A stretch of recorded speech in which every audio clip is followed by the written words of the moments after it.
Greetings all and welcome to Lucas Brews. In today's video we're going to be doing a build of a vintage 1970s Heller 109 F-4 Trop, which I've previously done an inbox. I won't be doing anything too fancy with this one, just practicing some scribing techniques, replacing a few parts that are a little bit older with some spares that I have, and otherwise just having a nice simple build of this classic kit. So without further ado, let's get into making this one. To start with, I gave all of the sprues a wash in some warm soapy water to prepare them for paint and glue, and then I began to cut out the seat, rear bulkhead, joystick, cockpit floor and instrument panel using some side cutters. I then used a file to sand away the seam lines and excess sprue from these parts. I cut out the two fuselage halves and initially glued the instrument panel to one of the fuselages, but I then decided to trim it down to make it more accurate for a 109F before gluing it back into place. I glued the joystick and seat to the cockpit floor and glued the rear bulkhead to the left fuselage half, and as it dries I test fitted the fuselages to ensure that all the parts lined up. I had some spare parts from an AZ model, including a cannon cover, which I decided to glue to the cockpit floor to add some missing detail. Once that was in place, I painted the interior with a coat of Tamiya XF24 dark grey, mixed with a small amount of water to thin the paint. Unfortunately, the kit's original propeller lost a blade, but luckily I had a spare AZ model prop, which I could use to replace it. The spinner, base of the propeller, front bulkhead and washer were then cut out and cleaned up of excess sprue and flash using a file. Not only was the AZ prop the exact same shape and type, but it also fitted perfectly to the base piece, bulkhead and washer. I glued the washer into place and then cut out and assembled the wings. Once the wing halves were in place, I used two bulldog clips and some tape to hold the pieces together while they bonded and to help repair a fracture near the two wheel wells. Two more coats of XF24 were applied to the interior before I got out some Vallejo flat black and painted the control column grip and the various gauges on the instrument panel. To add the fuel lines, I decided to get out some thin copper wire and painted part of it flat black before painting the rudder pedals and some more of the wiring with Vallejo Model Air RLM01 silver. Vallejo flat yellow was used to paint the rest of the fuel line and add some finer details in the cockpit along with a bit of vermilion red. To paint the cover on the control column and the strap that's on the cannon cover, I used a bit of Vallejo saddle brown. Vallejo flat white was dry brushed and dabbed onto the black gauges to add a little bit of gauge detail, and to add the oxygen system I cut off some spare pieces of sprue and painted them along with some wire with Vallejo deep sky blue. The yellow and blue wires were cut off and glued to the sidewalls using some super glue. Any damage from installing them was then touched up using the flat yellow and sky blue. A bit of black was dabbed onto the oxygen system before I got out some 1mm thick Tamiya masking tape and cut it into segments to create some seatbelts. The tape was then painted Vallejo buff, and to add some buckles and belts I used a bit of RLM01 silver. For a bit of weathering, I gave the cockpit some metal chipping by dry brushing some XF16 flat aluminium onto the seat and floor before I neatened up any mistakes I'd made with some XF24 dark grey. The final touch for the interior was to dab some Vallejo gloss varnish onto the gauges to give them a shiny behind glass appearance, and seeing as there wasn't much interior detail to highlight, I skipped doing a panel wash and just glued the cockpit floor to the wings and joined the two fuselage halves together. The fit of the fuselage halves was good thanks to the guide pins, and there wasn't really much of a gap. The wings were joined to the fuselage, and while they dried I cut out, cleaned up and then assembled the landing gear. The landing gear wasn't massively detailed and the doors were rather thick, plus I found I had to trim some excess plastic from the axles that the wheel hubs glue to, but they seemed solid enough and the wheels did have some decent enough detail. Being an older kit, the Heller 109 has raised rivets and panel lines, which I'm not really a fan of on the 109, so I used my Tamiya scribing tool to painstakingly follow all of the original panel lines, and a pointed scriber for the more smaller and circular access hatches and difficult to reach areas. This was a very slow process to rescore all of the panel lines and add some recessed details, but was somewhat of a rewarding experience. After all of the panel lines had been scribed, I then used several different grades of sandpaper to gradually sand away all of the raised lines and rivets. I gradually used finer grades of paper until the surface was nice and smooth, and I was only left with the recessed panels, which would then receive a few small touch-ups. This process was then repeated on all of the surfaces of the model until all of the raised details were gone.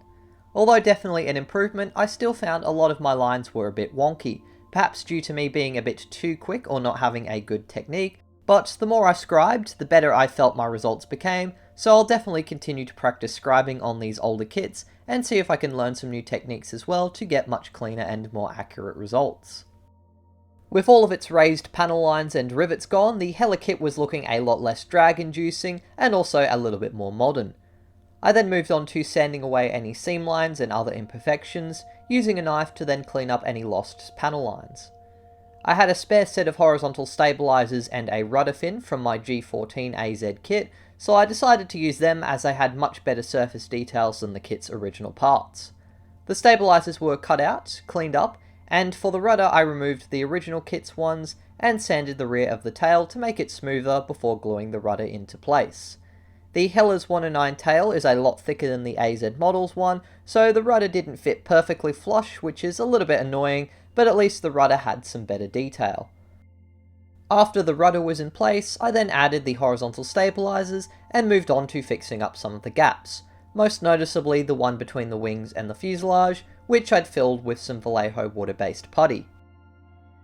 The intake had no interior radiator details, so I decided to try and fill part of it so it wasn't possible to see through to the cockpit using a bit of putty before I then glued the wheels into place. The final original part I replaced for this kit was the rather dodgy looking old sand filter. I had a ton of spare sand filters from various 109 kits over the years, so I cut off the original one for the kit and then added a AZ model sand filter to replace the original one, which fitted alright. After the putty had dried, I then sanded away any excess and then gave the model a clean before moving on to painting. I had previously tested the decals and found them to be usable, so I went ahead with the kit's included marking guides for White 4. Since the colours were the standard World War II RLM colours, I decided to use AK Interactive's acrylics and started painting the lighter underside colour using some RLM 78 1942 version. I squeeze the paint out of the bottle and mix it with some water to help thin it down, and then I apply it in a nose to tail direction using a reasonably large brush. I keep the paint thin enough so that it will flow and is slightly transparent, but not too thin that it becomes bleedy and does not adhere to the plastic. The RLM 78 is painted on the entire underside and in a rough line along the lower half of the aircraft from its nose to its tail. I leave the model aside to then dry and in the meantime paint the spinner using a thin coat of Vallejo flat white. I apply a second coat of RLM 78 in the same fashion, which as you can see starts to cover most of the plastic and make the paint job look more uniform. A second coat of white is also applied on the spinner while the fresh RLM 78 dries. A third coat of RLM 78 is applied once the second coat has dried, leaving at least an hour between coats to make sure they're fully dry and hardened before adding the next layer. Being a lighter colour, the RLM 78 requires a few coats, but after the third, the grey of the plastic is no longer visible through the paint. The white also receives a third coat before I move on to the darker camouflage colour using AK Interactive's RLM 79 1942 version. This colour is applied in the exact same manner as the 78, but this time on all of the upper surfaces and from above the middle of the fuselage using again a reasonably large brush. In a few areas I would accidentally do some overpainting of the 78, but I later addressed these mistakes. Once again the paint is applied thin enough for the plastic and some RLM 78 to still be visible, and once dried I then apply a second and third layer with the brush. After the third coat of RLM 79 has dried, I get out some RLM 78 and using a slightly smaller brush, apply a fourth coat, this time taking more care and neatening up any overpainting I'd done previously.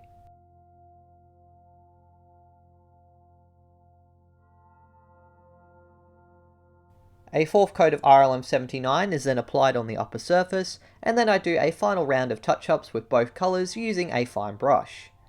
For the propeller blades, I use AK Interactive's RLM 70, which was carefully applied using a fine brush and thinned with water. With the main camouflage colours applied, I then moved on to painting the smaller yellow and white markings. I paint the yellow below the engine cowling and use Vallejo flat white for the wingtip stripes, the stripe on the nose, the fuselage band, and on the rudder. Both the yellow and white required several layers due to their lighter pigments, so I ended up doing around about 4 of each colour. I did a final few touch-ups with RLM 78 and 79, gave the propeller blades 2 more coats of RLM 70, and once I was happy with the paint job and it had dried, I prepared the model for decals and protected the paint job with some Vallejo water-based gloss varnish. I applied the gloss varnish by mixing it with some clean tap water and once again applying it in the direction air would flow over the aircraft to make sure all of my paint streaks are in the same direction and thus won't be as visible. The varnish was given 12 hours to dry before I got out the kit's decals and stuck them in some warm water for a few seconds until they started to come loose of the paper. I then applied some water where the markings were to go and then slid the decals into place using either my fingers or a brush. The decals had a tendency to curl up on themselves and were a little bit yellowed from age, but fortunately they were rather hardy and none of them even teared. Once in place, they then received some Vallejo decal softener using a cotton bud and some Tamiya decal adhesive to help them conform and also show some of the surface detail of the model. I left the decals to dry for 12 hours and in the meantime painted the rear bulkhead, landing gear bay, the doors and raised exterior canopy framework with 2 coats of XF24 dark grey. Acrylics are well suited to painting the canopies as any mistakes can be neatened up by carefully scratching them off using a cocktail stick. The dark grey on the clear parts initially acts as the interior colour and would later be painted over with the exterior colour. Some XF22 RLM grey was applied onto the landing gear struts including the tail wheels, while I painted the control balances RLM 78 while they were on the sprue and painted the wheels with Vallejo flat black. The canopy frames would then receive their exterior colour of RLM 79 in several coats, and I also painted the radio antenna. Based on a few reference photos and other people's models, I decided to carefully paint the white tyre trims on the tail wheel. I've heard some people say this was a way of protecting the tyres from the sun and heat in the desert, but given it's also present on a lot of non-tropical Luftwaffe aircraft operating in colder climates, this is probably not the case. Another theory I've heard that sounds more likely is that it was an indicator that the aircraft was statically grounded via the tyres somehow being conductive. As someone with a bit of flight experience, this makes sense, especially for ground handling as it's quite common for us to use static lines to ground aircraft when refueling to avoid any sparks from static occurring which could pose a fire risk.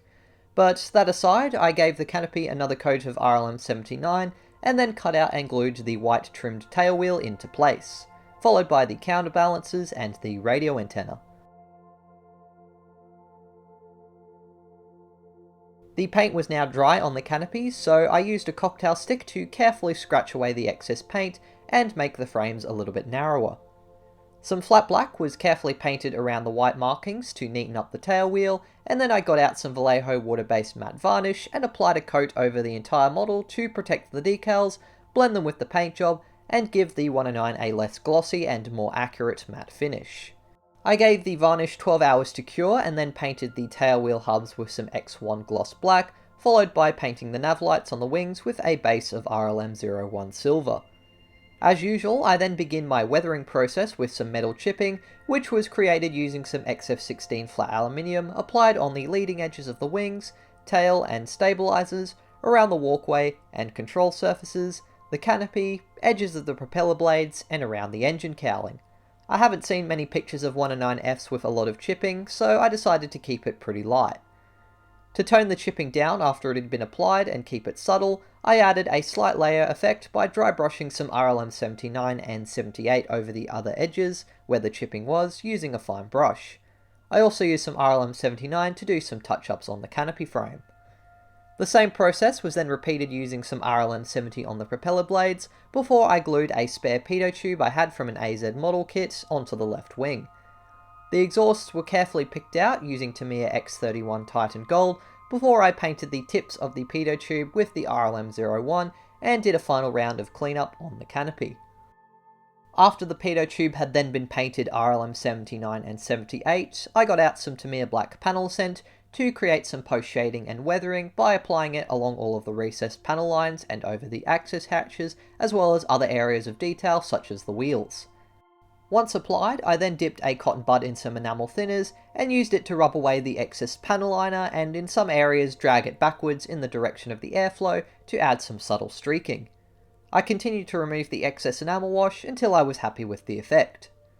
I probably should have left the smaller parts off the model a little bit longer, such as the antennas, counterweights and tails, because they would all fall off at least one point. I'd used some Deluxe Materials Rocket Odorless CA glue to glue them back on, and further weathering was then done using some Tamiya weathering master powders.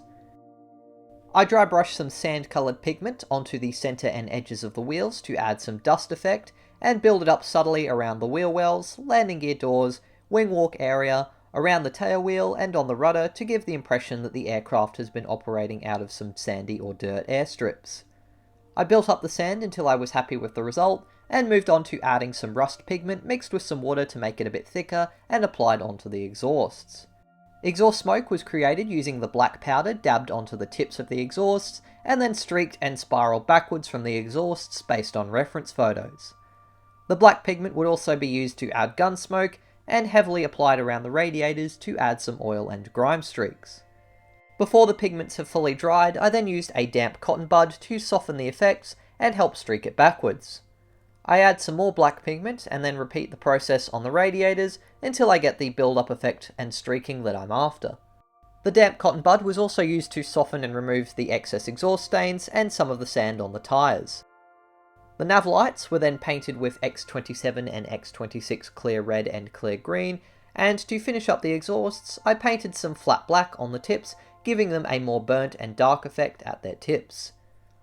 I decided to add another layer of sand on the wheels and around the radiator to complete the weathering, and finally I got out some AK Interactive mega thin rubber wire and used it and some Deluxe Material Rocket Odorless CA glue to create the antenna wiring. Adding the main bit of rigging was rather easy, however adding the smaller wire was definitely a lot harder. But after many attempts and much swearing, I managed to get the wiring done, and with that, my build of the vintage Heller Bf 109 F-4 Trop was finally completed. And here you can see the results I was able to achieve with this model. So this kit is definitely not the easiest or most detailed 109 kit in 1/72nd scale, although this is obviously due to the fact that it is a 1972 tooling. Still, I enjoyed building this kit, and it somehow manages to have a more accurate cockpit than the 1/72nd scale Airfix G, which only had a really generic seat, but it certainly isn't as easy to put together. I found it a very fun challenge though to try and rescore all of the panel lines, and although there are a few imperfections, I'm still quite proud of the results I achieved given my still limited practice and experience with scribing and replacing raised details. I'm also glad I could put the spare parts from the AZ model kit I'd built to good use, and I think they definitely enhance this older kit. The decals are very basic and in this case a bit yellowed, but not unbearable and were surprisingly hardy for being around about 50 years old.